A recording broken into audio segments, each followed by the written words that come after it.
Today's February 16th, 2026, and welcome to the 475th episode of the Videogames podcast. Here on the show, I talk about any game at all, including new stuff, old stuff, and anything in between.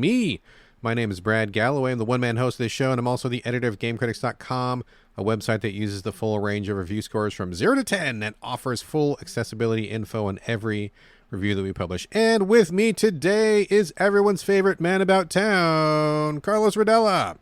Hello. Hello. Nice to meet you. That's my whole intro. Hello. Hello. What's up, dude? Just chilling, playing games, ready to talk about stuff because it's all bubbling up in my head and I got to spew it out. I don't know about spew. I mean, discuss, bring up. I don't know. Yeah. We can natter about some things. Banter even if we're feeling fancy. I don't know about spew, though. Did you say natter? Natter. Yeah, we could natter. That's a word? I didn't know that was a word. There it is. Add it to the Okay. vocab. There you go. Let's natter. Let's natter. Man, okay. All right, let's get down to it, folks. Carlos is here. I'm here. We got a lot of stuff on the agenda today, and I don't want to waste a minute of it. Let's just jump into housekeeping, Carlos. Is that cool with you? Yes. Okay, let me start. Usually I let you start, but I'm going to start this week because I feel like let me talk about my stuff first, and then we'll use your positive energy to kind of like wash it away after I'm done. Is that cool? Oh, no. I can see where this is going. Maybe, maybe not. So, okay, we're going to just keep it, just get like really real for a second. I'm sorry to start the show off like this, but I feel like I have to. So, real world shit. Just found out they're planning to build an ice facility literally less than 2 minutes from my house. It's down the road, on a road that I drive by basically every single time I go like downtown. I can almost see it from my fucking house. So, that's pretty stressful, as I'm sure you might imagine. Don't really want that in my neighborhood. Don't want to deal with that. So what we're going to do is the wife and I are going to talk to all of our neighbors. We're going to go door to door with everybody who we know, and even some people that we don't know, but maybe you wave to them when you're walking on the sidewalk, walking your dog, or maybe you see them, passing by on the road or something. We're going to make some flyers. We're going to get the word out. We're going to get people to go to the upcoming city council meeting because as far as I know, it's not a done deal. I think that is a proposed ice site that they want to put in, and I abso-fucking-lutely do not want that right here. I don't want it anywhere. Yeah. I mean, it's not just like I just don't want it in my backyard. I don't want those fuckers anywhere, but I certainly don't want them over here. We live in a really, really immigrant-heavy, really like non-white area. Tons of people live here, and I think our area actually has set the record. I don't know if it's a state record or a country record for like the biggest number of foreign languages spoken in one place. So we've got like tons of people from tons of parts of the world. Love all my neighbors. We all get along well. There's no crime. There's no violence happening here. We're just like a happy community. And I feel like ICE being literally a stone's throw from my house is just coming here to fuck all that up. So we're going to go to the city council meeting. We're going to say hell fucking no. We're going to get as many neighbors to go as we can. We're going to get the word out. And hopefully it's not going to go through. But man, that is stressing me the fuck out this morning, dude. I'm so stressed about this whole thing. And I'm white. I mean, I'm not 100% white, but I'm white presenting as fuck. I mean, everybody looks at me, just sees a white guy, and that's fine. I'm fucking cis. I'm married. I got a kid. Like, I get that I am not like the prime target, but like, I don't care. Fuck those guys. Fuck those guys every which way. And if I'm this stressed, I can only imagine how stressed all of my neighbors are who are not white. They must be like 1,000 times more stressed out than I am, dude. So we got to put an end to this. And I just say all this to say, number one, if I disappear, then you know what happened to me. And number two, if you have something like this going on in your area, you got to step up. I mean, up until now, we've been talking about it. And there's all, ice in Minnesota. I mean, I support the Minnesota people 100%, but like, I'm not in Minnesota. Like, I mean, how can I help them, right? Like, money or something, but like, it's not there. But now, literally in my fucking backyard, dude, now there's something that I can do. And so if there's something that you can do, step up and do something, because the good people of the United States need to step up and do something. We're not Epstein Islanders. We're not racist. Like, the United States got a lot of fucking good people in it, and we need to start doing something. So this is, I guess, my new project. Okay, and I wish you all the luck, and I'll help as much as I can. And I was just talking to you before the show that my buddy Mike and a bunch of other people have worked together in Washington to help, make change and have seen change. And it's like crazy to like, if you just really, band together and find all the positive people, you can actually do, make these big changes. So you can. All support to that. We don't want ICE there. Get out of here. Minnesota, by the way, is kind of a good segue because obviously Minnesota's fucking terrible stuff that's going on there with ice. But MinMax, a podcast I love, has been talking about it, and they did a whole like video series on it on their gaming channel. Oh, I didn't know that. Okay. Yeah, to show like what was going on and to kind of like give public awareness and stuff. So I love MinMax so much.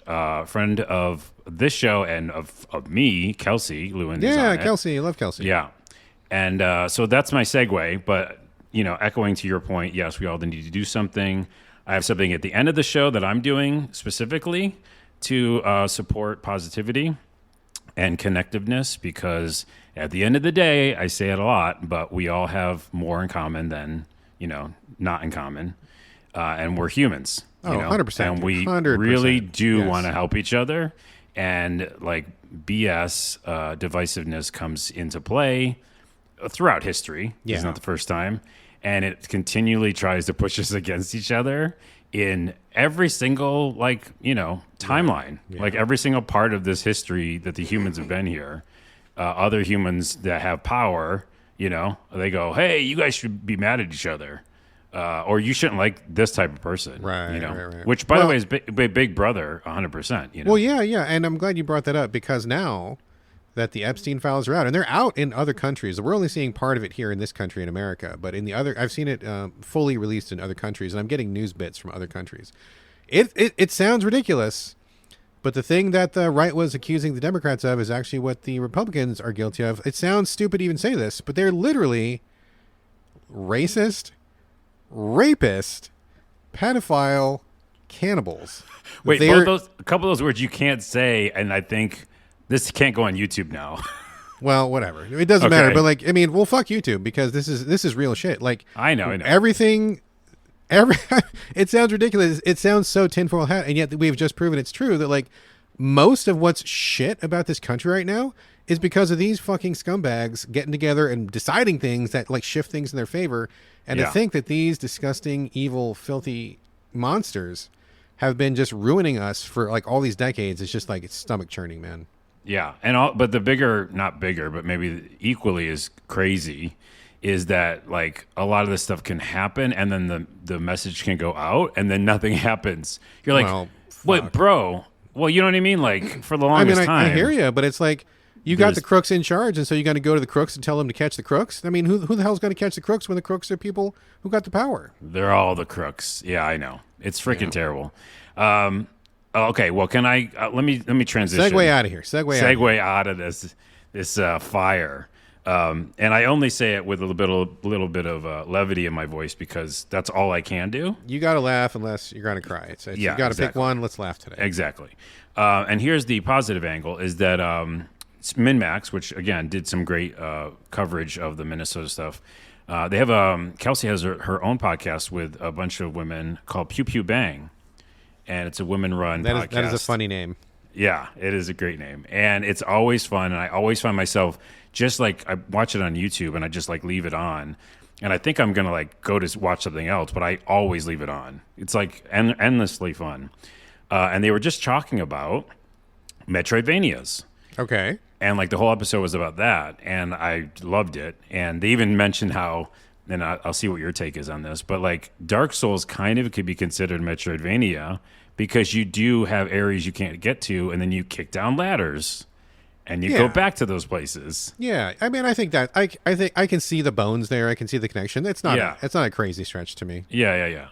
Anyway, so I brought that up because everybody go watch that show or listen to it. Wait. Just to tag onto that. Yes, and to that. I was just thinking, somebody in the Discord, we were talking about Metroidvanias, but they were like, oh, I prefer to call them exploring action games or something like that. Exploratory action. And I'm like, okay, yeah, that makes sense, and that applies to either your traditional Metroidvania or a Souls-like, because you are exploring, lots of exploring in a Souls game. I mean, that's what like a lot of people love the most about it. But then you also have action, and so you're doing both of those things. And I'm like, okay, that makes sense to me. Like I can see, because exploring is not something you do in every game. But, in those type of games, you're looking for your key to get through the locked door. I mean, you're doing that in Souls, you're doing that in Metroid, like whatever. Well, no, yeah, to that point. Like, yeah. Kelsey said at the beginning of that podcast that Adventure, the original Atari 2600 game. Oh, I played that, yeah. Was a Metroidvania kind of, because you had to go somewhere to get something to come back to open a door. I mean, that makes sense. If you could even understand how to play that game, because boy, that was rough as shit. that dude. was I a didn't rough even know game. what I was Yeah. doing back then. Okay, anyway, but yes. And the I other get it. point though, and that's a good, interesting other way to say it. But Metroidvania she brought up was because Castlevania and then Right. Metroid, and so someone was like, it's like both those games if you push the words together, you know. So, anyways. That's it from my side, but check out Pew Pew Bang. It's a great Excellent. podcast. I got a couple more things. You done with housekeeping? I have two more things as well, but go ahead. Let me go just real quick. This is just kind of a rant. Is it a gaming rant? No, it's like an Oh, Apple. no. It's like an Apple, or it's a monetization rant. I Okay, guess. okay. Like Real a world. quality of life rant. So the wife and I started watching Warehouse 13 again. Have you ever seen that show, Carlos, from, I don't know, maybe 10 years ago, Warehouse 13? I saw, because you told me to watch it, I watched some of it, and I thought it was okay. I can't remember. Yeah, we really It's that like place that a where lot. they put all the stuff in that one from the history of the people. Exactly, Yeah, exactly. Like throughout history, these magical artifacts are created whenever there's some big event happening, and these people go around collecting the artifacts. They put them in the warehouse, and then they do like adventure, like it's comedy. It's whatever. It's really light viewing, and right now we really need light viewing. But the reason I bring it up is because we bought all these episodes on iTunes when they were coming out, like at least 10 years ago. Probably, in fact, probably longer. It's probably like 15, 20 years ago, probably. So we bought them all on iTunes, and I'm like, okay, cool. We got the whole series, watched the whole thing, loved it. And we were like, we need some comfort food viewing. Let's just watch these again. And I'm like, yeah, let's do it. And we start watching them. And then you know what? You know what happened to these episodes that we bought on fucking iTunes? They're cut with like a billion fucking commercial breaks. And I'm like, what? Yeah, I'm like, what the fuck? We paid full price for these back in the day, bought them when they were first released. It is we quote unquote own these on in a digital format on iTunes. And like, there's fucking commercials every 5 fucking minutes. It's driving me insane. And when the Crazy. commercials come up, they go commercial free, click here and give us some more fucking money. And I'm like, oh my God. We already paid for these. This is a ripoff, dude. I fucking hate. Like, there's a lot of good things about technology. Technology can be great when you use it, when you wield it responsibly. But we are not wielding it responsibly these days, and it's pissing me the fuck off, dude. This feels like a crime somehow. That is a crime. It's a high crime. Oh my God. It's just, like, and so also, annoying. it reminds me though, because I'm watching a lot of stuff on Peacock and even on Amazon. This is happening. Yes. Like certain yes. shows Yeah. are just getting commercials, and you're like, but this never had commercials. It never had. You know what? You know what's the worst? We've been actually watching this really closely because we get really pissed off at this. What happens is, and maybe you notice this too. You pick any show that's got commercials, or like it's not supposed to, but it does now. You watch it. You watch like maybe half an hour, no commercials. Then you get one commercial. Oh, yeah, okay, once every half an hour. Oh, whatever. I'm an American, I guess. Put it up with it, whatever. But the further you get into that show, the more often the commercial breaks happen. So you might get one commercial every half hour in the beginning, but by the time you're in the home stretch, it's like 3 minutes commercial, Oh. 3 minutes commercial, because they know you've watched the whole show. You got to watch the ending, and now they're going to fucking ram them down your throat, That's- dude, because you're not going to bounce. That's devilish. Fucking that's hate fiendish. it. Yeah. Oh my God, I hate it. Like, you are making me want to. I mean, not you, but like Apple is making me want to go back to just fucking DVDs, man. I got a DVD player still. Like, fuck it, I'm just gonna watch DVDs 24/7. Dude, offline. We might get a hit in that circle of like, retro coming back. Yeah, I think Young we're people gonna- wanting VHS and stuff. Yeah. Really quick to pile onto that. This is just going to be like, I don't know, an hour of bitching, I decided. But because you started it. But like, I did. Those commercials, I don't understand. This is literally like, I can't comprehend. Okay. Oh, I'm not same, even joking. dude, same. I don't even No, know what but- they're advertising. No, but here's my point. The commercials that do the here's the new drug you should check out and you should try, and then they read the problems that you could have. It's like more severe than the fucking disease they're That's trying to cure. way more severe, like bleeding from the stomach. And I don't understand how this is like okay. Like, how can people like? How can you even say it? It shouldn't be allowed. But like, How literally, can they give it to people? That's even worse Yeah. than saying it. it's the list, though. I don't understand how it's like. My point is, I don't understand how everybody doesn't just laugh this away and be like, "You don't get to have that commercial. Like, that doesn't get put on the network because you just listed 20 bad things." Well, and along that, about stuff that shouldn't be allowed on the network, have you noticed how many gambling commercials there are these days? I guess oh my I don't. God. I Really? mean, dude, that used to be illegal. You could not advertise any kind of gambling whatsoever. That was the law for a long time. Oh. And now I'm seeing all these commercials for online betting and betting apps. I'm like, what the fuck is this? Oh, Yeah, Jesus, I don't- crazy. I will take I'm just going to say I'll take the betting app over the app that says, and this, your stomach could blow up. You and might you're- die and have you might projectile die. diarrhea. Yeah. Yeah, I hear you. Oh my goodness. Okay. Anyways, geez, where do we transition? What else you got? Let me go back up on my housekeeping. There was a transition. Oh, yeah, it kind of a soapbox. This is just a small thing, but it just bothers me. I had to say it somewhere. Is a lot of YouTube videos, because I watch all of them, when they're reviewing games, they spend so much time on the technical state of a game and then will literally like not recommend it when like that game comes out on console. Yeah. And I'm like, I just don't think that that's the correct, like, you can't say this is a 100% review. You know, they're like 100% done with the game, whatever. This is my review. And then the ending is, I just watched one this morning. You can't play that game, or I don't recommend it because it's broken. It's 100% fine on my PlayStation. You know what I mean? So It's different- 100% yeah. fine. So, I mean, they're not giving the disclaimer of, FYI, this is broken on PC.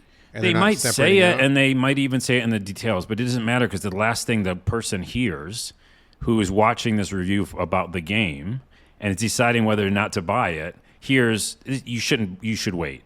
And I'm like, well, fuck off. Like, that's just the PC. I don't know, Right. there's so many of these reviews that it seems so focused on just talking about the PC technical state. And I'm like, that's not the whole world. Xbox and PlayStation are huge, and Nintendo's Yeah. huge. I mean, true. And that's why, that's one of the many reasons why I play mostly on 99% on console because of that. Like, by the Yeah. time it gets to console, they have worked out those bugs, and the people who are doing the consoles have their QA process, and they don't let stuff on console they're not supposed to anyway. That's like wildly buggy. So Well, it's because it's locked. I mean, that's Yeah. the key Yeah, reason exactly, why you like exactly. it. You know what I mean? The tech You're not worrying specs are about set. frame rate. Yeah. it's an answered question, so it makes Yeah. it easier for the developers for sure. Anyways, teeny soapbox. One more thing, and then we'll get to the show. Well, I got a couple more things. Finish up Oh, your thing. Go ahead. jeez Louise. Okay. Arknight's Enfield. I had mentioned on the show before. It's a gacha game. I love gacha games. That's me. I like them. Yep. But I given up on it on my last episode on the show. You were talking, if I recall, you brought this up on the last episode you were on, which I think was 2 episodes ago, and you were saying that this was a gotcha, but there was also like a bunch of weird stuff that they had kind of shoehorned into it. Is that the one where you were like, Yeah, base building. base building, and Yeah. and you said something else like a stock market or something like that? There's all that in there too, yes. Okay, so But- this is that weird. Okay, gotcha. That's the game. But I remember I told you that I liked the combat a lot, and I thought it was Yes. really fun. I do recall that. So I basically just mainlined the story. Like I wanted to see like these, whatever, just get to the campaign stuff.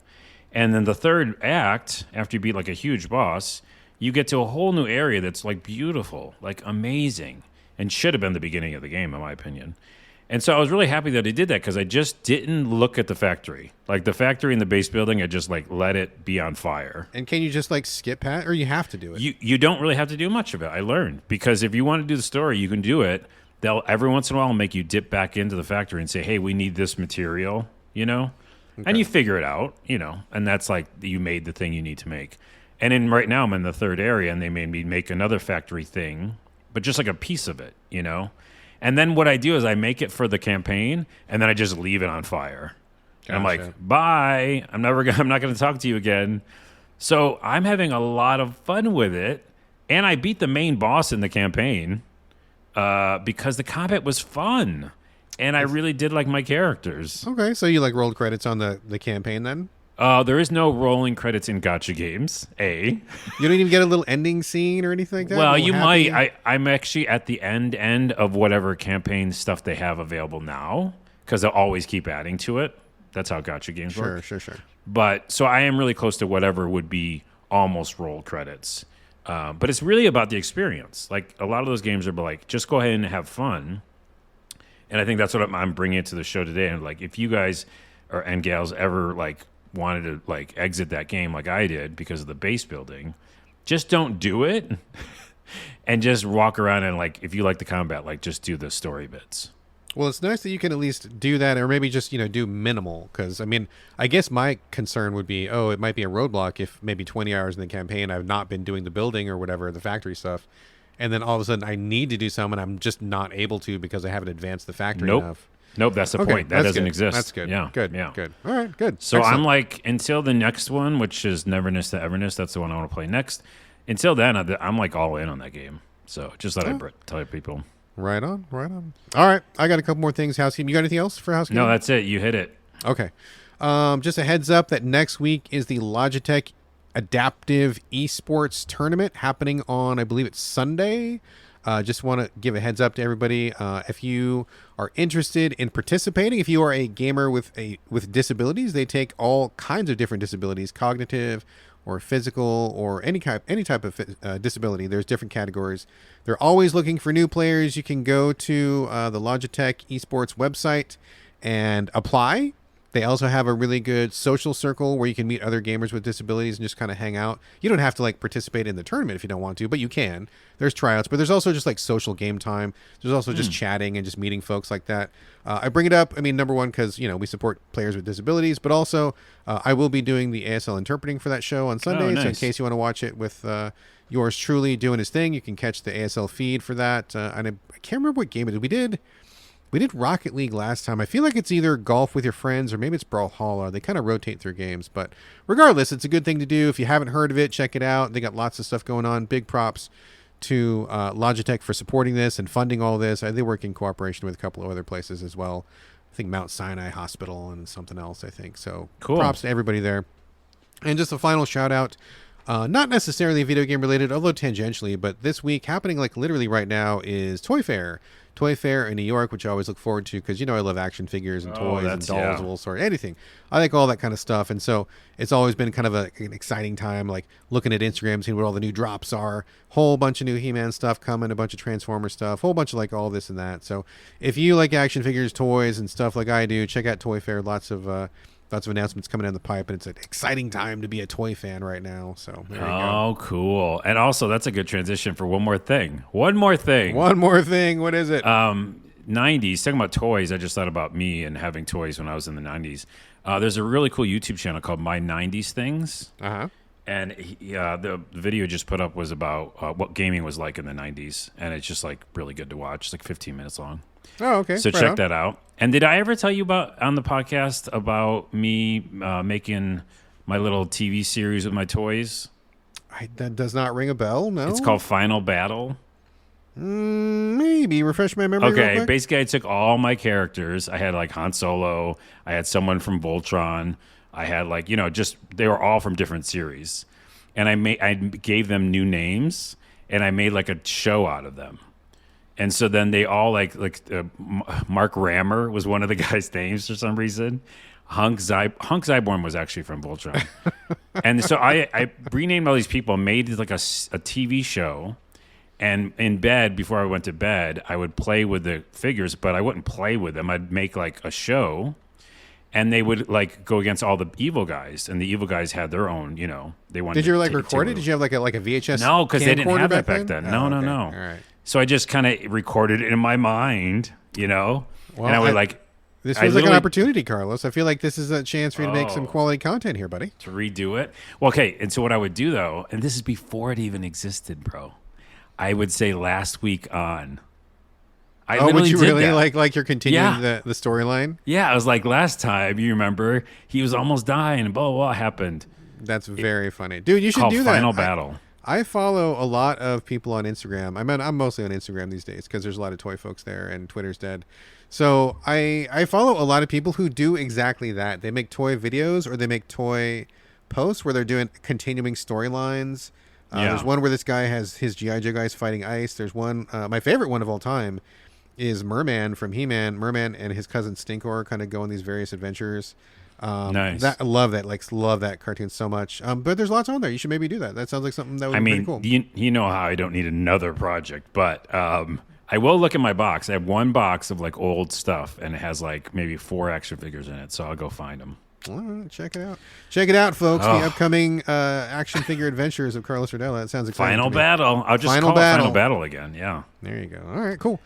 All right, I think that's it for housekeeping. Before we get Yes. into the main portion of the show, just a quick heads up about the Patreon supporting this mess that you're listening to right now. All the costs of So Videogames and sister site GameCritics.com, of which I am editor of, are paid for out of my pocket. This pocket right here. And if you love this show, you love hearing from me, you love hearing from Carlos, I would invite you to chip in and help me keep this whole thing running. If everybody listening would chip in just $1 a month, just one, folks, just one, every expense will be covered. And if you can afford it, I would sure appreciate it. All right, let's get to it, Carlos. You ready to jump into some stuff? I am ready to talk about video games. All right, man. Let's kick it off with you. Mewgenics. This is brand new, coming from one half, I believe, of the Super Meat Boy team. Is it Edmund McMillan? Is that the half? Ed McMullen and Tyler. I think Tyler, they both worked on a lot of the games Okay, together. I'm not super up on that, but I knew it was like the Super Meat Boy guys. Meat Boy and Binding of Isaac. And Binding of Isaac guys. Okay, Yeah. so that. Yeah. Mewgenics, I know there's cats, and that's really all I know. So why don't you fill us in on WTF about Mewgenics? Yeah, I had to play it because I love him and I love his games and I like the weird crude art. Really, he likes gross stuff too. I know. Sure. You were a fan of the Meat Boys and stuff. I played and beat Super Meat Boy when it was out, and at that time, before they got famous for Super Meat Boy, I was talking to those guys. Like I was like live tweeting my rage as I was playing through Super Meat Boy. We were talking about it back and forth, so we kind of got friendly for a minute. I like Super Meat Boy. I'm not as big on Binding of Isaac. It's not really my jam, although I respect the fuck out of it. But yeah, I'm pretty familiar with their work. Okay. Yeah, I didn't like the gameplay loop as much in Binding of Isaac. Yeah, but I do in this one because this is a turn-based strategy, like RPG type game with cats. Okay. So, but it's also a genetics like breeding game. It came out of Edward was on a podcast recently, and he was talking about his wife getting a bunch of cats, and like this is how the idea came out, where like hairless cats and different types of cats, and they were like thinking about breeding them, and they're like, this is such a weird thing to do, like make new cats. So basically, there's like tons of variety of cats. They're all weird and different. And then you start the gameplay loop is you get a couple cats, you go out on an adventure, you do turn-based strategy. What does it look like? Does it look like Final Fantasy, or like what does it look like on screen? I've seen zero screenshots of this. The combat is like a turn-based, like 3/4 view turn-based strategy game, right? So you move your cats around, they have move, they have attack. Like an XCOM kind of thing? Yep. Okay. And there's enemy cats and stuff like that. But there's also like, environment Carlos, problems. spoiler, every cat is an enemy cat. Nice. Wait, I like cats. I do not like cats. Oh, okay. There's like environment stuff, like, spikes and stuff like that, and other animals will show up too. And so that's the combat, right? And you're doing like range attack and you do melee attack. You get all these abilities, and there's weapons and stuff and different gear you can find. And then you go back home, and there's like a house that's like 2D. So 2D house, and you put the cats in the house. You like literally pick them up and drop them in the house. Okay. And the cats that go out on an adventure are retired when they come home, and then new cats show up at the front door, and you bring them in the house, and there's some breeding that goes on. In the house? Yeah, they show, by the way, a little bit of cat sex. Oh boy. So yeah, it's like not really probably how it works. I don't know. I don't think I've ever watched that in real life. But it's funny and gross, and then a little baby cat pops out. Oh boy, the less said about that, the better. It's alarming when you first see it. Let's just say that. And then you take the cats. Each one, it's genetics. So it's like some cats inherit different things from their family, from their mom and dad cat.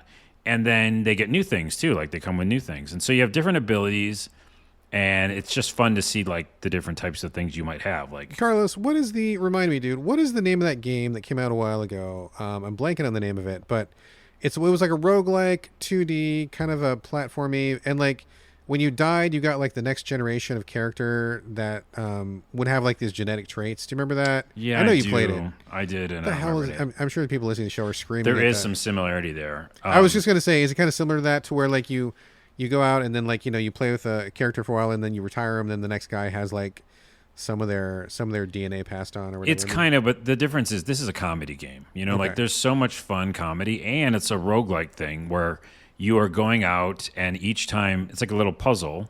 What's the word? It's like a little map puzzle thing. So the overview map is like you go from point A to point B, point B to point C, and each little dot in between is either a monster, an event, Oh, or like the something traditional else. roguelike choose your own route map thing that Choose your everybody own does map. these days. Yeah. And so the events are funny. You know, like I found like a random head and like I poked at it and like gave me some sort of trait. You know, like actually the head, I think the cat said it would never forget that moment, and it was seared into its brain, like hitting a dead head or something. Okay. Anyways, so there's comedy, and then there's comedy even in the combat sometimes, and it's like a lot of different possibilities. Like, you know, so many different, like my game won't be like your game kind of thing. Gotcha. Because I have so much different kind of breeding and different abilities and different weapons I found. I found like a weird shield I put on my head for the cat once, and then you just make it as far as you can make it, and there's bosses and stuff. So it's endlessly fun. Like it's just so easy to pick up and play. It reminds me of Cult of the Lamb. Okay. Because the graphics as well, it's almost similar. Yeah, to the kind of graphics same. of Cult of the Lamb. I know that style that they like to do. Clean over there, and creepy and weird and funny. And it's a great thing where you can just hit save to desktop. Like if you say you're done, I just hit save and like quit, you know, wherever I am. Oh, that's nice. That's a nice That's feature. a nice little quality of life. Yeah. So I highly recommend it. I mean, if you like turn-based and you like roguelites and you like comedy, that's what this is. This sounds up my alley. I'm not going to play it on PC because, you know, I don't really play anything on PC. But if it came to any of the platforms, this sounds like something I would jump on. It will at some point. Yeah. I'm sure it will. Yeah, because all their other stuff has come to platform too. So Yeah. I just had to I had the FOMO, you know, because my you. friends were playing it. And I like it.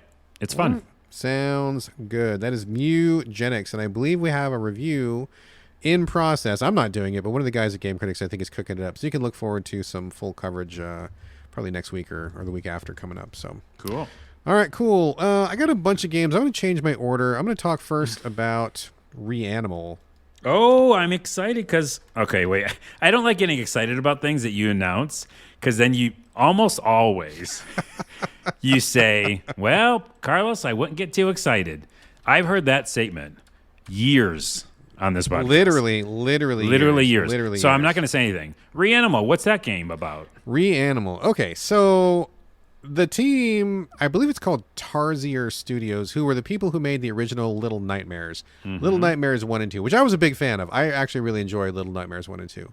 I don't know what happened. They had a split with their publisher, or are they falling out, or I don't know what happened. I guess I didn't even realize. Did they? The Little Nightmares got taken over by another developer. Yeah. So that franchise is someone else now. Yeah, I didn't realize. So like when Little Nightmares 3 came out a couple months ago, I was like all excited, and then I'm like, oh wait a minute, this is not the same team. Yeah. So then I was like, okay, I'm not gonna bother. Don't worry about it. Forget it then.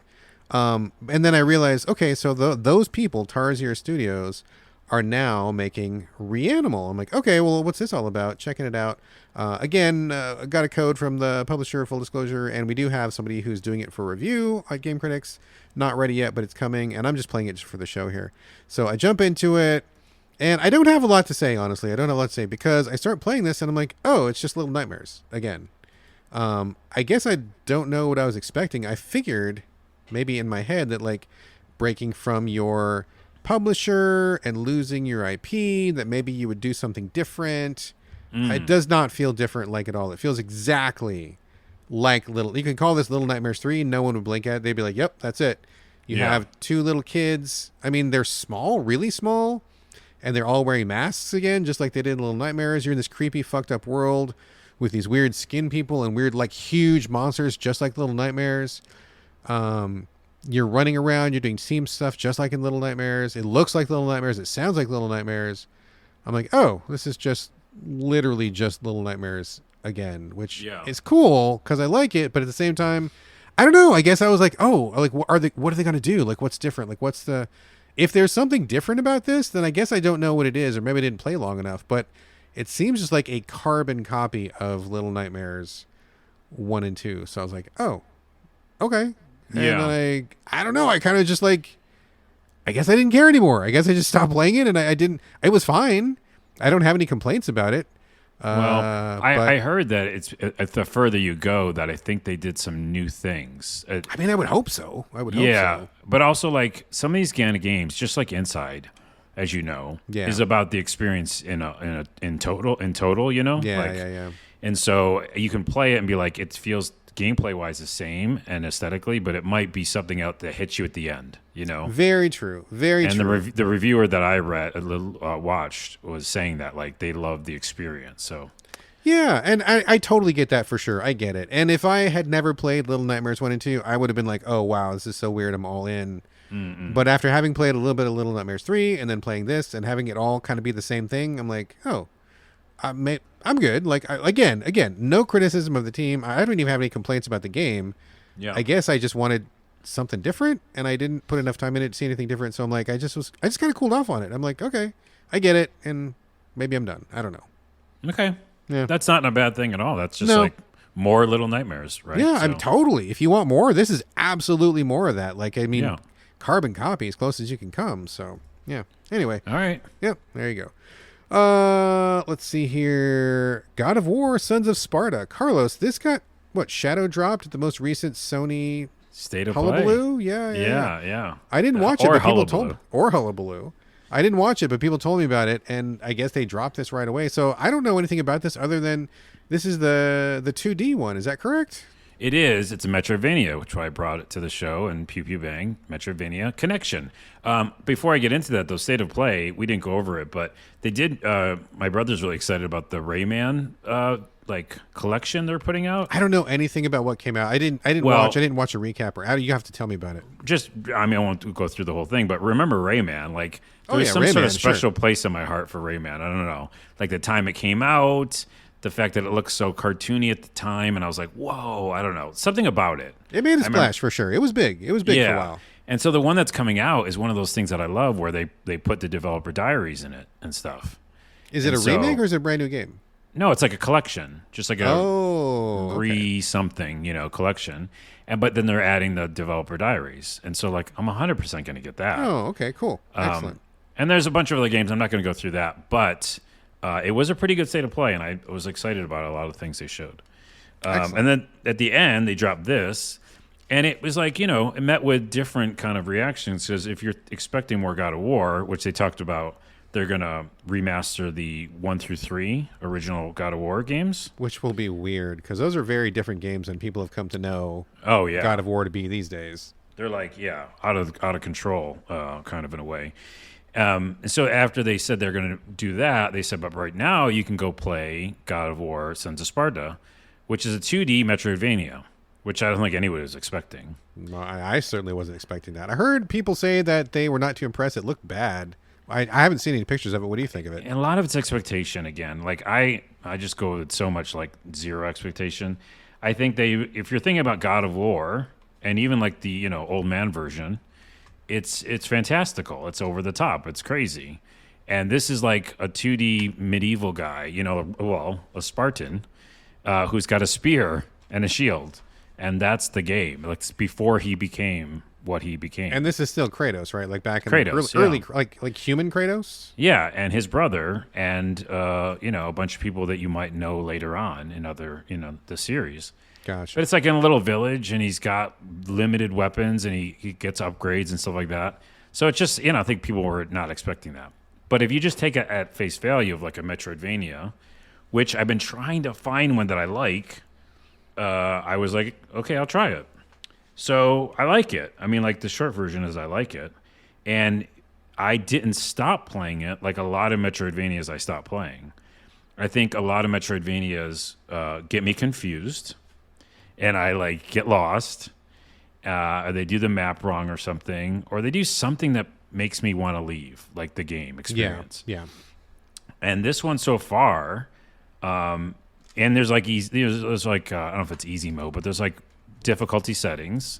So I made it a little bit easier, so I don't have to worry about because there are bosses in the game. But I just like how it controls. I think it's simple and clean. You have weapon and a shield. You can block. I don't think there's parrying. You can just block. You can attack in different directions, up and down. It's got the classic, go up a screen, when you jump, you go up a screen. Yeah. Go down and stuff like that. And then there's a lot of upgrades. There's temples. There's places you have to come back to. What's the hook, though? This all sounds like pretty boilerplate Metroidvania stuff. What makes it stand out other than the license? Is there some way some new mechanics, some new thing other than it just being Kratos as the main characters? Is there some twist to it? I think I'm going to get to that. I don't think I have yet, but I Okay. think the bigger bosses, I mean, Metroidvanias, are they really into bosses? Yeah, they can be. Yeah. I've seen some great scenes of like that. I haven't fought a huge one yet, but yeah, I don't know what the hook is. I think there's a lot of power-ups, and there's a lot of collectible stuff too, which of course, but the power-ups seem fun and cool, and I think it's also telling a story. You're filling in the gap of like God of War before God of War. Do you care? Do you care about that? I don't care about the story part, but I just wanted something. I wanted to see if this was the Metroidvania that wouldn't make me quit. Gotcha. And I guess that's the lowest common, the lowest hanging fruit, or whatever you call it. Lowest bar to clear. Lowest bar to clear is like, I didn't quit it. And I'm still having fun, and I'm not stuck. Okay. You know what I mean? Yeah. So I feel like the team behind it was like, let's make this thing like something you just kind of go through. Yeah. Yeah. Because I didn't feel like I'm getting stuck, and I'm upgrading myself regularly, and I'm seeing all these chests I can't get, and I know that that's part of it. But it's just fun. I think it's just fun, and I can roll and stuff, like dodge a little bit. So yeah, I don't know. All right. It's not like I'm not like singing its praises, but I think the people were expecting something. Maybe that's why they didn't, got I don't know. upset But about it. there is something to be said for a game that just lets you play it, though, too. I can see the appeal of that where, maybe it's not, bringing much new to the table, but if it's really easy to play and it's fun and it doesn't put up too many barriers, you don't have to work too hard, I mean, that can be a fun experience as well. So I do think there's some value there. Here it is. Here's what it is, okay? Uh-huh. To that point. Uh-huh. It's Metroidvania, the game. Okay. You know what I mean? Like, it could be called anything. It doesn't Yeah, need to be God yeah. of War. So you Like- could swap out Kratos and it would still work just as fine. Yeah, I think it could be Cyber Guy and Cyber Woman, Cyber guy. Yeah. Cyber Guy, the Metroidvania game. And I just feel like, yeah, it's like a fun game to play. All right, cool. That's It's it. a fun game to play, folks. It's a fun Yep. game to play. All right, moving on. Let me talk about Centipede Gun. This is a new indie that just came out super recently. Got sent to code, full disclosure. This has really basic graphics also. I think it would fit right alongside Mewgenics, no problem, in terms of what it looks like. Okay. And this is kind of a roguelike. I didn't know a lot about it. I'm sure it's from a small team, small game. Basically, you start off with the head of a bug, and then you have to buy little pieces and attach them. And they call it Centipede Gun, but honestly, I don't think you really function like a centipede. You're just more of like a collection of blobs that are just kind of stuck together, like a bunch of marshmallows stuck together. So like every little section that you add on to your main head, the main head does nothing. You just move it around. But you can add on like a hand that has a knife, or there's like a gun, or there's a shield, or there's a healing unit. Like every little ball you add to your body has one function. And so you've got to like arrange them in a specific way. And then you go into the field, and the field is basically just like empty, and enemies come at you. And so you just kind of walk around and, maneuver your body with wherever you've placed those bumps on your head. Your instinct is to make a centipede shape because it's in the fucking title of the game, so why would you not do that? And centipedes are kind of long. But I found that didn't really work very well, and so I ended up being more just like a cluster of stuff, and that seemed to work okay. I beat the game. The first beginning, then it immediately opens up like New Game Plus and stuff. I'm like, nah, I'm good. But yeah, I got it. yeah, I got the gist. But there's issues here. So I think first off, the control scheme is just fucked. I just do not like it. You think it's going to be like a twin stick shooter or something like that, but actually no, you've got to it's almost like tank controls. And I think that half the difficulty in this game is just from the fucking controls, which I don't appreciate. It's a choice they made, and there's no option to change it. And I just never, ever, ever, ever got to like the controls. I don't think it's a very good way to control. So yeah, there's that. But then after that, something that's really interesting is that there are a limit to how many little bumps you can add to your quote unquote centipede. I was thinking I'm just going to keep adding and adding. I'm going to get to be a really long centipede, or I'm going to get to be a giant centipede. No, there's a specific limit to that. So once you fill up your slots, that's it. And if you take some slots that you don't like, you can't sell them or get rid of them. Again, I was like, okay, maybe I'll mix and match. Nope, you got to just be very choosy and put them on there. And the only way that those segments get removed is if they get destroyed in battle. And if you're really good, and not to toot my own horn or anything, but I was doing pretty well at playing this game. I'd never lost segments, barely ever. And so you just kind of like max out pretty quick, and you get what you get. And it just kind of feels like there's lots of ways this game could have been different and a little bit more interesting and a little bit more flexible. And I feel like they just didn't really go for any of those. I don't know if it was like a limitation of the team, maybe it was a budget. This almost feels like a game jam project that just got turned into a full release. So I feel like there's a really, really cool core of an idea here. I love the idea. I love the start of it.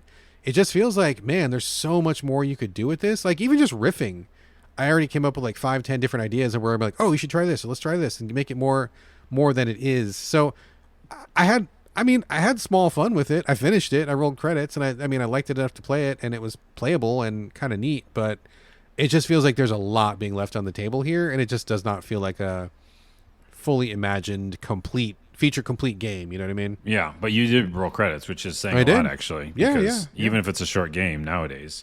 Yeah, and it's also, fun. I mention this all the time when you talk about games that are like almost there in quotes. Yeah, is that a lot of times first games are like that, you know, and then your next game, whatever the next thing is, we should look at the developer. You know, what is their next thing? Yeah, I would really strongly encourage the developer to take what they've got here, and not be done with it. Like come back with like Centipede Gun 2 and like implement different things. You know, maybe put an actual centipede shape, or maybe let you change the segments, or maybe rearrange. I don't know. There's like we could talk about it for an hour and brainstorm a bunch of ideas, but I feel like there's a lot here that could be done to make this starting game just so much better, So I would encourage them to keep going. Don't give up. It's a good start. I like the start, but we're not done here. So, all right, there you go. That's not bad. Centipede Gun. Yeah, I've given stronger criticism. That's for fucking sure. Let's do Nioh 3. Oh boy, Nioh 3, Carlos. Oh boy. Wait, can I get a cookie? Can we do it online? I don't want to like. Are you talking about like, am I, is this like a theoretical thing, or you want No, an I want an actual IRL. cookie? There's a cookie across the room. I have to go ahead. Go ahead. I'll talk about Nioh. You start the Nioh 3 talk, and I'll catch up. Okay, 1 second. Go. Go quick like a bunny. Okay. Nioh 3. So I guess Carlos is going to talk about it in a second. I'm going to talk about it too. I am playing it for the show. I will also probably be doing a full review of it. Right now, I'm probably like, 30 hours into it. It's from the same team, Ninja, that we got the last 2 Nioh games from, and I think this is their best franchise overall. You back or not yet? I am. I'm eating a cookie. Go ahead. Okay. What kind of cookie is it? Oh, it's the best. Okay, so I gotta say, if you're ever in Lake City, it's called the Lake City. The cookie. Oh, really? What it's just a chocolate chip cookie that's very good, and it has salt on it. Oh, okay. Yeah. Like good chunky salt. Gotcha. Oh my goodness gracious. Okay, go ahead. All right, fair enough. So anyway, this is basically just a continuation of Nioh 1 and 2. You play a samurai / ninja. In this particular game, the new twist is that you can switch between both of those at will. Rather than having a bunch of different weapons, you just have like a ninja setup and a samurai setup. And beyond that, the big twist to this game is that it's open world. And it took me a minute to remember that. I remember starting to play the game, and I'm like, man, this level is so huge. What the hell? It's going on forever and ever. And then I'm like, oh, that's right. It's an open world. It's not going to end. I totally forgot about that when I started playing because... Oh, what? Oh, I was going to say asterisk because everyone's listening. If they just hear this part, it's an open world game after you beat a really hard boss. Is it? In the first section? In the beginning? Oh, my goodness. This is that thing where, like, it's easy to you, and I'm, like, dying all the time. I mean, maybe. The boss in the tent. The boss in the tent. The main boss in the tent. Who does all those crazy moves, and I keep dying to him. Yeah. After you beat him, it supposedly opens up, but it's not open in the beginning. No, I mean, I think you're like in a little tutorial beginning area or something like that. It's been oh a my while. goodness, you call it tutorial. Oh my goodness. That's why I have a soapbox about this. Continue. Okay. But it opens up later, yes. Yeah, so just as a point of comparison, so in previous Nioh games, you would be in like a closed area. Like there would be a beginning to the area, there'd be an end to the area, and you could run around and stuff. It wasn't like totally linear, but like, it would be very discrete. And so that's kind of what I was used to. And then when I realized you could just keep going, I'm like, oh, okay, got it. Like it's open world now. So those are the big twists, open world and plus the ninja / samurai setup, which I think are both really cool additions. They also do like a couple like tweaks to the weapons, lots of new weapons. I think there's like 16 or 20 different weapons that you can play with. And Nioh is really, really detailed, very heavily systems oriented. It's almost like Doom in a way because you pick up that much loot. And There's so constantly cycling through your loot. and picking up new abilities, new spells, new things. I mean, if you want a third person, I don't know, quasi, I hesitate to call it a Souls game, but it's kind of like in that basket, I guess. If you want one of those where you have like a lot of control over your character, this is one, because you can modify things, you can modify your stances, modify your weapons, modify which attacks your weapons have, you can change the way you look, like all sorts of stuff like that. And the best thing, I don't know if you've appreciated this yet, Carlos, but one thing I want to give major props to with the Nioh team is that when you get skill points, whether it's for your weapons or for your main character, your stats or anything, all your skill points 100% refundable at any time for no cost, as many fucking times as you want. And I'm like, that's fucking amazing. I'll tell you. Go ahead. Oh, sorry. I've redone my stats a couple times, and I've redone my weapons a dozen times easily, where I'm like, oh, actually I like this attack more. I'm going to change that, refund those points back, get that back, change that around. Yep. It's the best. Every fucking game from now for the Infinity should just let you refund those fucking things, because it's stupid to do it any other way. Why not? And also, it allows you to find different ways to play, or if you're stuck like I've been, and I was going to say to that point, in the early part, which I'm still hunkering on, and we're going to talk about, see if I can beat that boss, because I might love this game. I might like/love it, but I'm stuck right now, so I want to get unstuck. Okay, but I wasn't moving fast enough, so I love the ninja thing. Yeah. And I'll give my take in a minute, but this is just really quick one point. I love the ninja thing, but I wasn't dodging fast enough. I watched a YouTube video, and they're like, "Oh, you're encumbered, bro. Like it's too high. It's orange." You were overweight? Yeah. So with stamina. So the skill I could reset. I reset my stamina and made it like 10 or 11, like in the beginning, early. You just early upped days. It really high from the beginning. I upped it high, and then it was green. So my encumbrance was green, and I was moving much faster. Yeah, it makes a difference. Yeah, for sure. So that's why that respec is so important. If I would have been locked in like that, I would have had to make a whole new character. Yeah. Right. So 100% agree with you. And I'm not to the skills yet.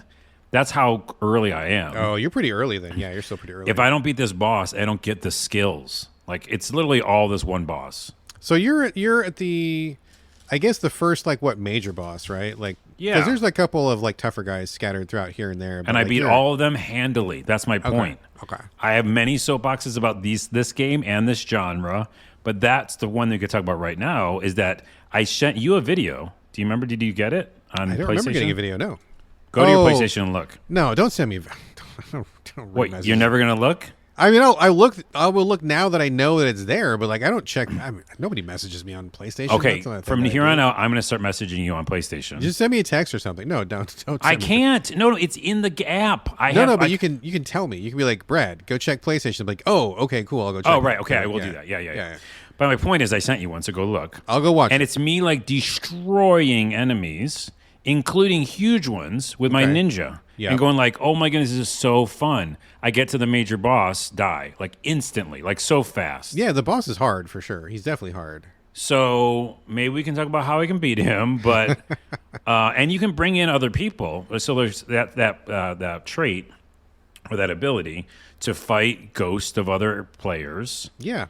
And then you can also bring in other people, which is very cool. And they're not live players. They are. No.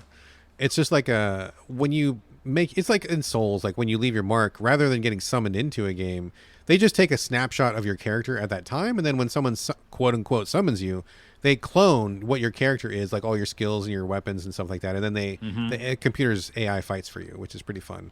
I think they base it on the movement though, because some of them are really good. Oh, some of them are excellent, yeah, and you can kind of see their stats and stuff before you decide to summon them, so you can kind of look around and find the one you like the best. But yeah man, I mean, I'll watch you should send me a video of how you're fighting the boss or whatever. But when the bosses, I think, are pretty challenging here, and I think you may have to tweak specs a little bit or maybe level up a little bit. But when I go to these guys, I definitely spam the guardian ability that you have. You don't get that till later though. Not the one where you transform, but do you have the one that's just the basic one where it's you're on PlayStation? Is that right? Yeah. Where you hold L1 and square. It's it's the one besides the transformation one. It's a I have fire bombs and stuff like that.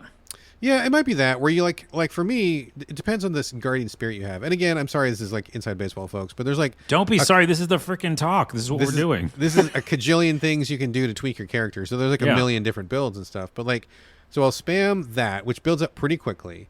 But then besides that, you do have to I hate to say it, but you gotta like practice doing the counter where the enemy will do like a red unblockable, and the only way you can block it is by hitting like R2 when it R2, attacks you. yeah. Like that's a pretty crucial one. Definitely bring in a helper with you for sure.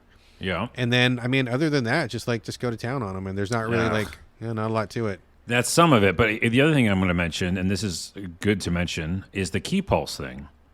Yes. So if you don't have that, if you're not good at that, which I'm still not good at. Which is when you do an attack, you get like a second to like click R1 after your attack, and then it boosts your stamina.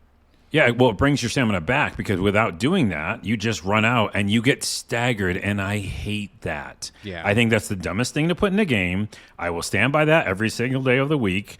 It is ridiculous to be just stuck there. Maybe you need to up there. your stamina. Maybe put more points into that. How about you frickin' change the video game, okay? How about you do that instead? Because if you're playing a video game, okay, you don't make the person not be able to move. That's like 101. That's the dumbest thing I've ever heard. I mean, but that just goes hand in hand with what you're talking about with the encumbrance and stuff, right? Like all those systems kind of come into play. You have encumbrance. Yeah, but even with the stamina. encumbrance, I'm sorry, but if you don't do key pulse right and you attack like 6 times, you can get staggered. Yes, and that's you absolutely ridiculous. can. You Okay, absolutely anyways, can. I do not accept that. But besides that, I think the other thing I was going to mention to you and also for people listening is the dodge bothers me because I love dodging. I'm good at dodging. I've played so many RPGs where I feel like I'm in the Matrix because I'm good at my response time is good. Okay? Mm-hmm. But I'm asking you and / bringing it to the audience in the podcast is a lot of boss enemies, not regular enemies, they do something different where when they do their attack, it hits you at the end of their attack, And so I'll do the dodge at the right time. I'm seeing the animation in front of my face. My eyeballs are seeing when he's attacking. Mm-hmm. And it still hits me because of the end of a little teeny bit of the sword. It's possible. It's possible. But it happens every time. I swear, every time I'm dodging, I'm getting hit at the end somehow. It may be a timing thing, or I'm not sure. I'll have to send me a video of you fighting that guy because I would like to take a look at it today. But, if you're mostly in ninja mode, I mean, so I guess so here's a couple things. Number one, you may want to experiment with samurai mode. I mean, I think there's pluses and minuses to both of those things. And one thing that you're talking about is running out of stamina. Well, the ninja doesn't have the key pulse like the samurai does. And so when you are the ninja, instead of the key pulse, what you have is you have the extra special dodge. You've got a regular dodge and a special dodge. Yeah, I love that dodge. That's why I took apart enemies. Yeah. But you don't have a way to get your stamina back. And if you're hitting really hard and the ninja can go really fast with his attacks, but he has no way to get stamina back the way that the samurai does. And so you're probably wasting all you're going through all your stamina really quickly, and there's no way for you to get it back other than waiting, right? That's a very good point, but let me challenge that because I was watching last night. Mm-hmm. There's an enemy right before that enemy, right before the boss. There's a big boss. They do that all the time. Like, here's what you'll be doing there, right? Sure. So I watched me beat him handedly, and I was hitting the key pulse button as a ninja, doing that shadow move. Okay? Yeah. And what the shadow move does is you can move laterally around them. Yes. So you attack, go to the left. Attack, go to the right. Yep. And he can't even comprehend it. Yes. And he just dies, right? Right. So I can't do that with the boss. No. And that doesn't make sense in my brain because you just showed me. Yeah, this is my perfect point. I win. Carl's 1 point. Because the whole idea of putting a mini boss before the major boss in these games is to show you how to fight what you're about to fight. I mean, yeah, maybe. the same. Not necessarily. I mean, they have different movesets a little bit, but the point is, it's supposed to get you close. And if I go into that room and I can't even do anything I did, that's what you're telling me. Because you just told me this is my only soapbox of the whole show. Okay. You just told me I should experiment with samurai, but I didn't play the whole game as samurai. I played the whole game as ninja and kicked ass. And now I've got to change. Well, I don't think you have to change, but it may be something that works out better for you in that particular battle. You never know, right? Like, I don't think you have to, but I mean, they give you the two forms and they each have their pluses and minuses. And I think the ninja is good for mobility and for dodging and stuff like that. But you're not going to be able to wear a boss down the way that you can wear down a smaller guy, right? And so you're going to end up running out of stamina because the ninja doesn't have a good way to get stamina back. Now, his plus is he uses less stamina and he's way more mobile. So it's pretty possible that your mobility and your quickness will make you win over most regular guys. when you get to a boss with all that health, like, I mean, he's going to be able to outlast you. So you got to figure out either to dodge more and just let your stamina come back, or maybe change tactics. You don't have to, but I think it might be advantageous. So with the samurai, whole different bunch of weapons you can use, higher defense. I think you got heavier weapon or heavier armor options, different powers, and then also you've got the key pulse, which gets you your stamina back more quickly. So I mean, honestly, dude, when I fight, I mean, you can do either way. The game doesn't force you. I'm sure if you went to YouTube and you were like, whatever the name of that boss is you're at, and go like ninja mode, I'm sure there's somebody who can, like, you know, beats that guy in ninja mode, doesn't even get hit, you know, no damage, no armor, whatever, naked run or something. I'm sure there's somebody who can do that. But I'm just saying maybe it would be worth it for you to explore some of the samurai weapons and just change up a little bit. So like when I fight the bosses, I'm usually samurai mode, and I usually save ninja mode for when I'm out in the field. So, but you don't have to. You can do whatever works for you. The two answers are, one is I could play the whole game ninja mode, bosses only samurai. If you wish, yeah, if you wish. Right, but and I've seen people on YouTube say like, yeah, that's what's great about the game. You can pick one mode and just stick with it. Yeah, totally. But to switch my whole abilities, you know, and the way I play the game, it's just jarring because you're like, that's not how I've been playing the game. Wow. So I will look at YouTube. My other pet peeve before we leave is that some people on YouTube will say like, easy mode, here's how you do it, and it's like, reach level 30 and then get this stone and then get this talisman. I'm like, bro, that's not easy mode if I have to, you know, beat half or a quarter of the game. Yeah. Well, okay, so here's something else. I don't know where you're at, but like when I was playing the game, I think I spent ultimately like 8 or 10 hours before I beat the first mission. Because I was just searching the ground. I mean, once you got to the open world part is what I mean. Like once you get past the open world part, I just went around. I just did all the stuff. I got all the rewards for searching in this game are really good. You get stuff that is really meaningful. Every time you find a chest, almost always it's something where I'm like, oh, sweet. Like the number of powers you unlock, the number of skills you unlock, the number of points you get. I'm just like, dude, like every time I find a chest, I'm like, that was awesome. Like very, very rarely is it something that's stupid. Which is not always the case in some of these Souls-likes, right? So, like, I spent all that time, and it was just fun. I did it because I wanted to, not because I needed to. And so I combed the countryside, I did a couple side quests, killed a bunch of monsters, came back, practiced with my weapons a little bit, and by that time, I had, like, way more levels, way more items and gear to choose from. I had way more abilities for my stuff, and also when you get the ability to change your weapon styles up, I mean, that's huge. Like, you can really significantly modify any of your weapons to like play in a different way. So I think you got to just like, I don't know, send me your video. Let's see what's going on. Let's get you past that guy and get you into the open world part. It's going to be a game changer once you get past him. I bet you really know it's going to be, because remember, I like Elden Ring and beat it. Yeah. I like Code Vein 2, which I've been talking about. Yeah. Because it's that same thing. I'm running around on a motorcycle, finding mini bosses. But we haven't talked about that, but I still love that game. And then I can do it on my own. You know, I can upgrade myself. So that's why I actually like the combat in Nioh 2. I liked it in Nioh 2, but I like it in Nioh 3 a lot. And so I'm like, I just got to get past this one guy. So let's get you past that guy. You're going to like it, dude, because I think this game's got everything you want. So much area for you to fuck around in, so many places to explore, and just so much fucking around with your character in a really good way, and just like tweaking and changing things. And it's been like really a lot of fun. Okay, it's going to be like Arknight's Endfield, but like even more so. Like I'm going to come back to this and we'll bring it back into the show and I'll talk about it. We'll do that. So for right now, I'm giving Nioh a thumbs up. I think I'm probably 20, 30 hours in and still so much of the game left. And I don't mean that to be like, I know some people are tired of like, you know, the map spam Ubisoft thing. I think we're all a little bit tired of it, but I feel like it's just really fun. Every time I go, the exploration is great and I'm seeing new and weird stuff and it's just been a great time. So I'm really digging it. And Carlos, I bet once we get past this guy, you're going to really dig it too. Oh my gosh. And by the way, two things. One, I saw a bunch of little cat items or cat monsters, which I think were cool. Yeah. And then, and my power that I have, I almost got to use it because I was fighting that boss. And this is my last thing I'll say is, you know, it's that thing where like Dark Souls where you put it away for a while and then come back to it. Yeah. And then like you just own the person. And so I put it away for a while. I came back to fight that boss, who I didn't beat, by the way. And I just, on the first time, got him all the way down. Like, he's like a quarter life left, you know? And I was like, oh, I can do this. And then it said, use your special powers. Yes. But I didn't know the button combination. Oh, well, that's your problem right there, dude. Well, no, but I never got to that far. But I like missed it, and he hit me, and I died. Okay, that's what, okay. I'm glad you said that because that is exactly what's wrong with this battle. So you got to get him down just like you did. Yep. Do the same thing.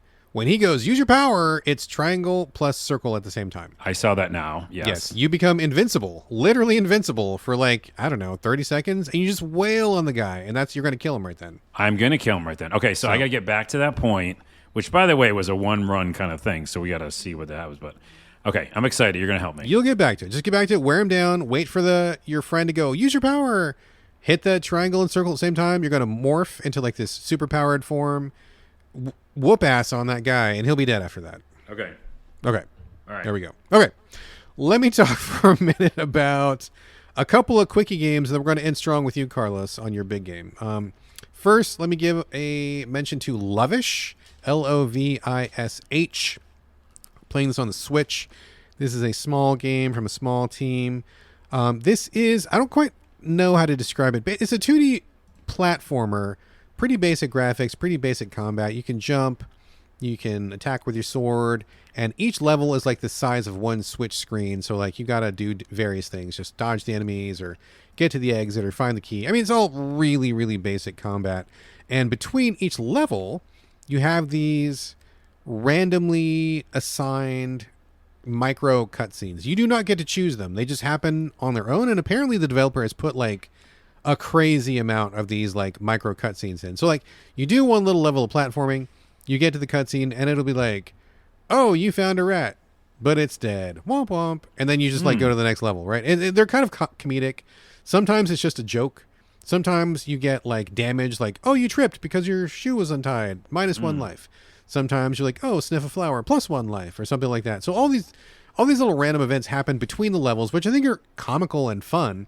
But again, you don't have any way to influence those. They're just randomly assigned to you. And then you go back to the combat of each area, which is pretty basic and pretty straightforward. It was like fine enough.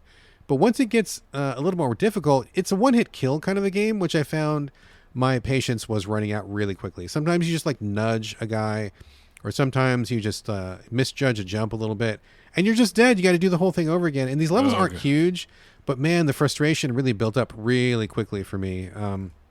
I just like after about 10 or 15 levels, I was like, okay, if I had 3 hearts, it would be a game changer because then I could get through these levels, in a more reliable fashion. But like having everything be a instant one hit kill, it just, it kind of broke me, and I just didn't have the time and patience for it. But I think it's cute. Combat pretty straightforward. The cutscenes are funny. I just really wish they had given you 3 hearts or something, because the one hit kill is too much. It's too much aggravation. So there's that. That's Lovish. One other shout out for Starless Abyss. Got this again, code from the publisher. Thanks very much. This is a roguelike, turn-based, hex-based strategic game where you pilot spaceships in space, because that's where spaceships go, and you fight Cthulhu-type cosmic enemies. This is all, so far, 100% my shit. This is like... That does sound like you. Yeah, this is like Brad.gif. This is Brad.text 101. This is my shit. So it seems cool. Interface is nice. The artwork is clear and nice. The cards, there's a deck builder element to this. The cards are easy to understand. They're straightforward. They look nice. This is all pretty good. It starts off really strong. So you start with like 3 ships. You fly through space. You get to a little combat area. Goopy Cthulhu monsters show up in space, and you kind of like turn by turn, shoot a laser. You're managing your heat. You're using a shield. I mean, pretty straightforward, but I think it all works really well. I was pretty into it at first, but then I found that the difficulty ramps up really quickly, really hard. Like I started getting like really overwhelmed, like way outnumbered, finding just like I'm taking a lot of damage, finding I don't have the things to like really defend myself very well. And some of the battles are pretty long too. I felt like not only were the difficulty was high, but also the battles were long. And I was like, man, I wish this had like an easy mode or something. Because like I think it's a cool game in concept, but like it felt like I was being asked to work too hard to kind of just hold my own, still kind of learning the game, trying to find my feet. And it's just like, it got really, really difficult. So I think an easy mode would be great for this. Just scale it back.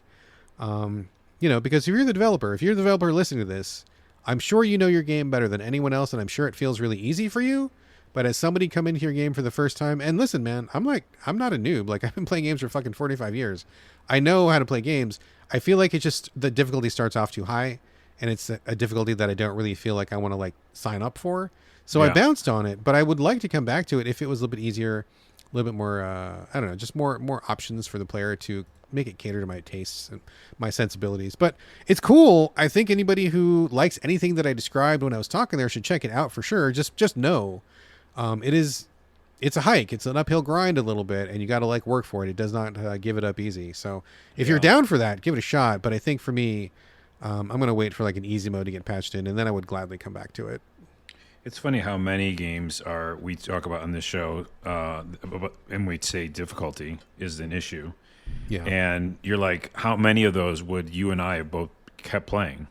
Oh, a lot of them. You know what I mean? Yeah. Yeah. And so many I bounced on, and it was like, I brought to the show, and I was like, Brad, I love this game. And then later, like 2 weeks from then, I was like, I stopped playing it.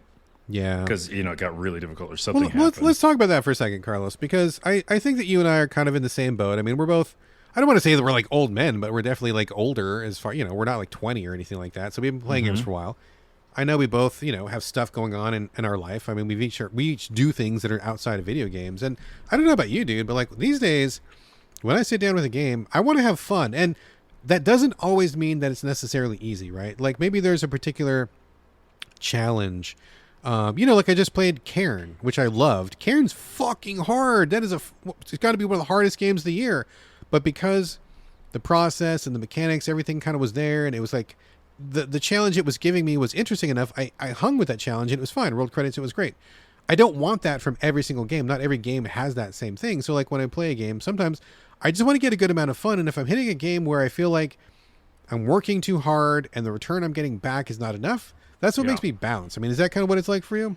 Well, I'll even go further. I'll say that even since the Nintendo and TurboGrafx days and Genesis days and arcade game days, I've felt the same, actually. It's not about my age. For me, personally, I go to games for empowerment. Yeah. And also challenge is part of it, but challenges in life, and we bring this up all the time. Life is difficult. Like, it's just straight up hard. That's for fucking sure. Life is hard mode. So games, I don't want to be hard mode. I want challenge, but then I want to feel I overcome that challenge and get stronger. Because guess what? Here's the other asterisk to it. When you feel stronger from something, a movie, a book, a game, you take that into the real world. Yeah, that's true. And you actually feel like you have strength. And so many times right now, this is getting all serious, but you might feel down at the end of the day. And so I 1,000% get like almost vehemently angry at developers when things are too hard. Yeah. Because there's literally no point. Like there's the get good or I'm better than you or something. That's weird tribalism or something. I don't want to be part of that. And so, but if you're making it for challenge, I respect that. But if it's a challenge where I'm like throwing my controller, well, I could do that at the news. Yeah. Right. Yeah. So I since day one playing like Bonk's Adventure, if there was like near like level 1-4, there was a boss that I couldn't beat, and it was just too hard. I was like, that's too hard. Like, you're not like, I was doing good the whole time. By the way, Brad, nothing's changed. Bonk 1-1 to Bonk 1-4, and then me and Nioh 3 to the Nioh 3 boss. Nothing's changed. Nothing's changed. It's like, make that boss not as hard. I don't get who is it doing that for? So the thing that I think that occurs to me sometimes is like sometimes I'll play something, and it feels like the developer doesn't realize I have other things going on in my life, right? Like I'll play a game. I'm playing a game for embargo. I'm going to talk about it next week. I can't talk about it now, but like within 5 minutes of playing this game, I can already see, okay, I'm going to need to grind this.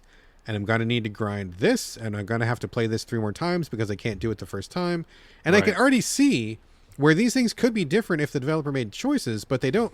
They make choices a certain way, and it's like when I get that sense of like, this is the only thing in your life, and I want you to sit down and dedicate your life to this thing, I'm like, no, bro, I got other things to do, and I just don't want to get married to this one game and devote hours and hours and hours to get good at it. I mean, and that's kind of what I brought up the age thing for too, right? Because like maybe when I was like 17 And if I didn't have a girlfriend and I was hanging out at home and had nothing to do and I just had hours to kill, then maybe I would have been up for an experience like that to just throw myself into and dedicate. And maybe that would be okay. But like, I'm in a different frame of mind, different state of life right now. And I just don't need a second job. I don't need something that is like challenging me personally to see if I'm going to be personally invested enough to get past this game. I'm like, no, none of that stuff. I want just a good experience. And again, it doesn't have to be necessarily easy, but it's got to be giving as much as it's taking. And if it's taking more than it's giving, then I'm fucking out. Yeah. And by the way, I'm not 17, but I also have a ton of time right now in between, major full-time jobs. Yeah. And I still don't want to do it. You know what I mean? Like, it's not about that. It's about, respecting time of like the person's life. And also I make games. It's just a slider, bro. Yeah. You know what I mean? It's a slider. There is no reason to just not turn it down. Like the boss that I'm having trouble with, right? This is, I know, whatever, back to him. But if that boss had like half the health it did, I'd be in the open world right now. True. Right? True. Because I went back that one day and I was good at my gameplay and I kicked its ass. And yet at the end, I didn't do the right thing and it killed me in one shot, right? Yeah. The damage it did to me is a slider. The damage I did to it is a much teenier slider because for some reason you take little chunks out of a boss battle. I'm really mad about it, Brad. I really am. I can tell. No, I mean, I agree with you because if you miss that prompt, if you don't hit triangle and circle at the same time, whoops, sorry. Just knocked that thing over, my bad. If you don't hit that at the same time, it makes sense that he would like whack you and knock you down, but like they could give you 2 or 3 more tries at it because honestly, you're still in the tutorial section and they're not doing a good job of teaching you the game if they wipe you out when you miss the first prompt when they're trying to teach you what to do. So I agree. Sliders. It's freaking sliders, bro. It's like ridiculous. Okay. Moving on from all that. No, anyway, Starless Abyss. Abyss. A little bit too hard, but I do think it's a good quality game. If you want a challenge, check it out. Got to make sure I do my due diligence on that one because I do think it's a good game. Okay, we're going to finish the game section here, Carlos. High on Life 2. I know you've been stoked for this one forever. You were a big fan of the first game. I know you like your comedy games. This is like comedy, the game, : in there somewhere. We got you a code, full disclosure. This was from the publisher, so thank you very much for that. And I honestly don't know anything about it other than it's High on Life 2. So why don't you start from the beginning, fill us in, tell us all about this wonderful experience you're having here. And do you know about the first game? I talked about it in the show. You talked about the first game quite a bit. I know. I mean, I did not play it myself, but I feel like I have played it because I've heard about it from you and other people, and I know of it. So it's essentially, almost like Little Nightmares 3. It's like more High on Life. And there's a couple of big key differences, but in general, it is the same comedy, the same type of game, and you're still a bounty hunter with talking guns, and the guns are, comedians, some different people who voice them, and each gun has a different ability, and that's what High on Life was. And you go weirdly through the galaxy and try to fight monsters and stop aliens from eating humans, because that's what they like to do in this world. And so High on Life 1, I liked a lot, beat it, and I like a lot of the comedians involved. And this is a key component of my preview review, is the first game, I think, in general, so far, was funnier. Okay. I think they had Joel Haver, who I love from YouTube, and a bunch of other people really early in the game, like in commercials and things you'd see on TV around the world and stuff. And different characters were voiced by really funny different comedians and stuff. And I feel like early on that game just made me laugh a lot, and I was like, "Wow, this is funny." And then the combat was like you shoot your guns, they do weird things, and then there's a story, kind of, But this second game, it took a lot longer to get to the funny for me. But it's a totally tale of positives and negatives. But the combat is way better, and the traversal is way better because you get a skateboard. Is this first person? First person. You get a skateboard that is totally fun to ride, grind rails in first person, somehow works. And anytime you stop on a dime. Okay. So that's actually a key component because it makes it fun. You can go try any kind of skate trick, jump in the air, shoot enemies, and then just stop like you just got off the board. And that kind of traversal is wicked fun. So I just feel like I played maybe 15 hours or something. Okay. and I think it's a 20 to 30 hour game, so I'm pretty far.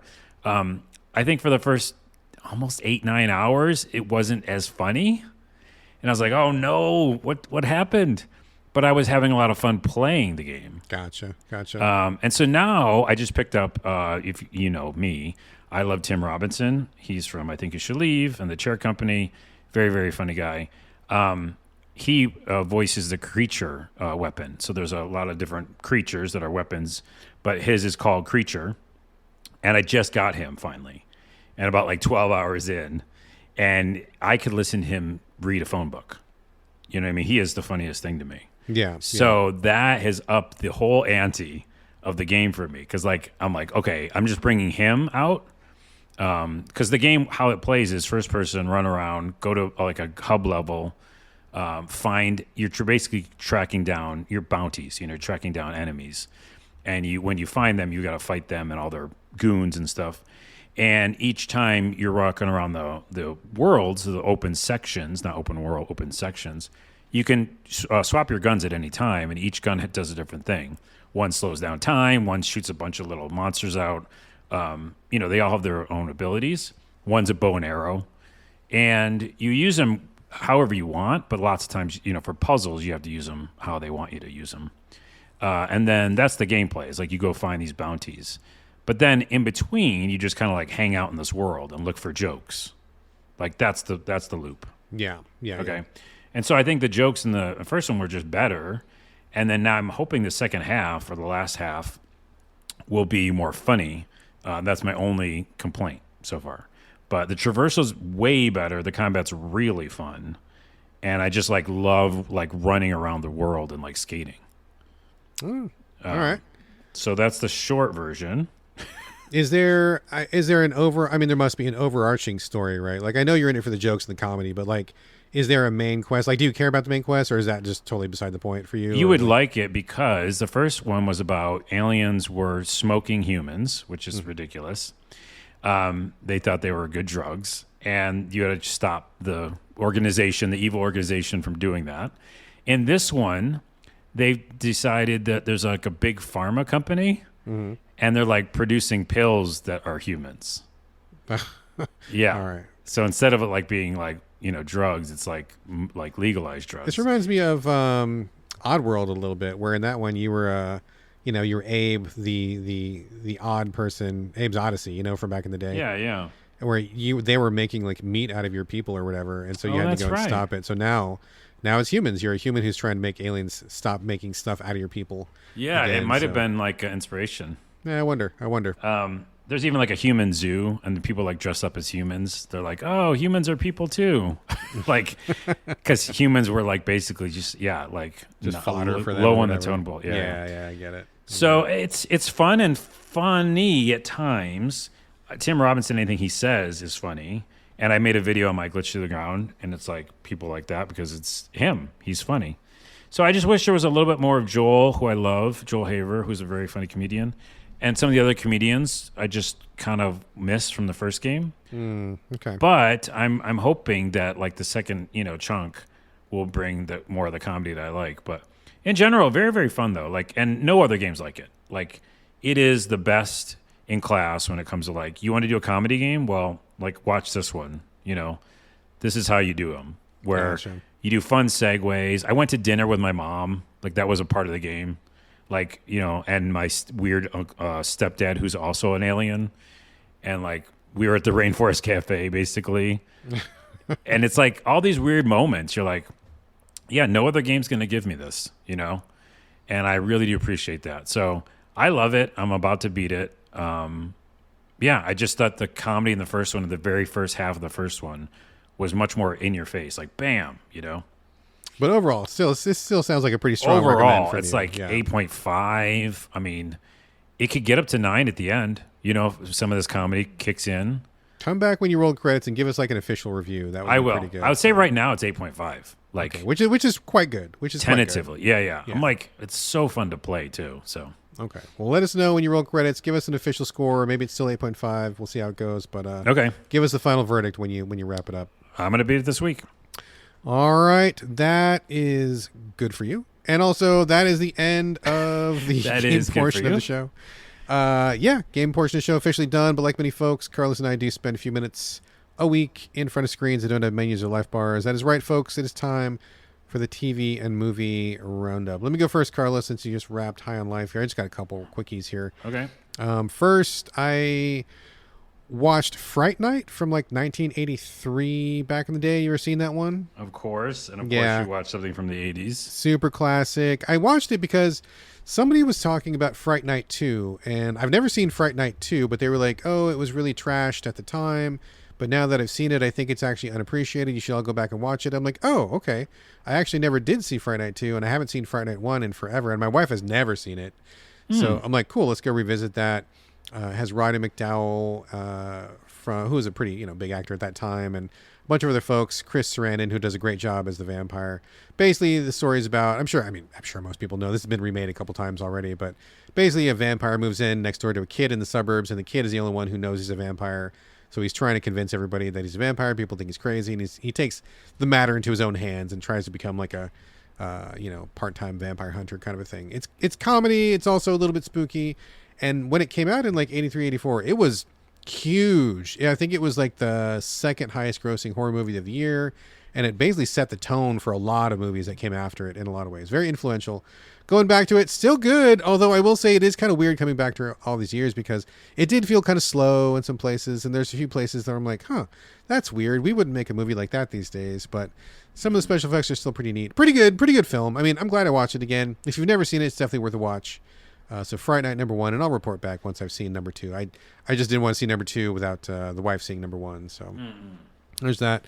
The other thing we just watched recently was called Fackham Hall, Fackham, Fackham Hall. Have you heard of this one? Mm-mm. It's brand new. It just came out on streaming like last week or 2 weeks ago.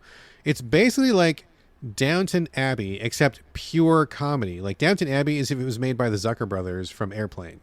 Oh, okay. You've seen Airplane, I'm sure. Of course. Yeah, Of I didn't know course, that's yeah. what I saw the thumbnail for this and was like, I'm out. But you telling me that. It is literally like so slapstick, absurdist comedy. So anybody who's seen like The Naked Gun or Airplane or Top Secret or any of those crazy movies where it's just like joke after joke after joke after joke after joke, that's exactly what it is. I think it was quite funny. And it's set in the Downton Abbey thing. So there was like the rich, snooty English people. There's the servants. They kind of just like, talk about inheritance and incest and all that stuff. And not only was the writing funny, but also there was like a lot of visual jokes. Like it's one of those things where you have to look in the background. Every scene, there's some kind of joke going on in the background, whether it's like a funny picture on the wall or they named something funny or the servants are doing something funny in the background. So there's like a lot of jokes crammed in here, like per second. And I think it was really well done. I mean, it's not the funniest one I've ever seen, but I thought it was quite funny. We both laughed. My wife and I both laughed a lot. I thought it was good. And I haven't watched a good like Naked Gun Airplane type movie in quite a while. And it was what we needed that afternoon. We had a lot of, had some popcorn, laughed, made some jokes about it. It was a good time. Definitely a thumbs up. Cool. Yeah, All right, I good had stuff. no idea. Good stuff. What do you got, man? What you been watching? Just one show, because we already went long a little bit, but The Burbs on Peacock. Oh, that's on my list to watch. Did you know, Carlos, Yes. that the original Burbs with Tom Hanks is no longer available anywhere? I thought I just saw it. You cannot. We looked for it a couple weeks ago. It was nowhere. No streaming, no download, anything. I mean, and I was trying. I mean, I have to go to like Scarecrow Video here in the University District and like get it on VHS or something because it is like it's gone. Like it is so hard to find. I can't find it. It's loosely based on that, by the way. Yeah, because I it's figured. actually like a wholly different thing. But Yeah. I'm seeing it right now on Prime Video to rent. So The original, did they just bring it back Yep. because they brought this new one back? It's here. It's $3.99 to Okay. rent on Amazon. That was not there 2 weeks ago because I swear to you, dude, we combed the fucking internet for that fucker and it was nowhere. Well, check it out. Now you can see it. I'm going to watch it And- literally after this show. Nice. Okay, it's $3.99. The Burbs is the remake, but it's not really a remake. It's like just using the word and the idea of like a little It's a neighborhood. total reboot from ground up, huh? Yeah, with a strange house and a neighborhood, and people move there, and it's a whole other thing. It's a little comedy. It's actually a lot of comedy, really, and I didn't expect it to be so like fun and like I don't want to say The Office, but like a show where you get to know all the characters and they kind of come together and Yeah. they're talking. And Kiki Palmer is amazing in it. She's like the main character, and she moves to the neighborhood with the actors Jack Whitehall, which I've seen in a couple things, but I never remember what. And so they like are a new couple. They have a kid, and they're like just trying to like live a life in a small neighborhood. And there's this weird house across the street, and there's like talk of like an old thing that happened there where someone might have died and stuff. There always is. Yeah. But it turns totally into lots of different directions, and I just binged it every single night. Like it was so fun. Is the whole so thing relaxing? The whole thing's out. Yeah. Oh, excellent. That's my jam, dude. I know. But they did a really good job, and I don't normally watch the sports ball, but I watched some of the Super Bowl because my brother did, and I saw the commercial. And the commercial said, after the Super Bowl, stream The Burbs. And you were like, okay. Okay, Barb, I'll do that. I don't want to watch the sports ball, so I'll go watch that right now. Excellent. And it's really relaxing, dude. It's a perfect like dinner movie or dinner show. Okay, I'm in. Okay. You'll love it. You just reminded me. Good. One more thing to mention. We started watching Jekyll and Hyde, which was an English show from I think like 10 years ago. It's like a limited series. I think there's like 10 episodes total. By no chance you probably have seen it, have you? I don't remember. It's a modern, complete reboot, kind of like you were saying with The Burbs is a reboot of the original movie. This takes the Jekyll and Hyde mythology of, a scientist who drinks a potion and turns and unleashes his darkest desires. So like you take away all the inhibition and becomes this terrible monster. Obviously a lot to say there about the human condition. But they totally reboot the whole thing. Reimagine it from the ground up, and he is still a Jekyll and Hyde type of guy, but it affects him a little bit differently. He grows up with like a family in India, and he comes to England, and then there's like a whole secret society. There's like these two government agencies that are at war, and there's monsters, and there's fighting, and there's like sex and drinking, and it's like jokes. It's kind of funny. It's like it's exactly the kind of shit that I like. Like it's set in that whole era. I don't even know what period it's like it's before World War II. So it's kind of like in that everybody had like the slick back hair and stuff and the whatever. I don't know how to describe that period, but like it's like 30s, 40s type era, and they're going on these wild adventures, and it's all just like really, really well done. It's quite good. I'm surprised I've never heard of anybody talking about it because I'm like, this is great. It's like really, very cool. It's wonderful to watch, and it's like 10 episodes. You're done. We both just gave each other a present. Because I'm going to watch that. It's on Netflix. You're going to like that. That Jekyll and Hyde is the shit on Netflix. You're going to like that, dude. I guarantee it. Check that out. Oh, my goodness. We both just gave each other presents. We did. Mutual recommendations.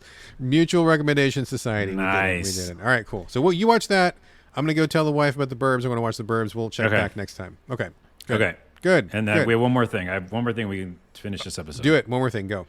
Well, it's just I want to mention that speaking of the positivity, from the beginning of the episode, we need more positivity. We want more connection. I generally think that humans want to connect with each other more. And again, seeing similarities that we have, you'd be blown away by the person you're just walking by on the street, For sure. You're probably watching Jekyll and Hyde together, right?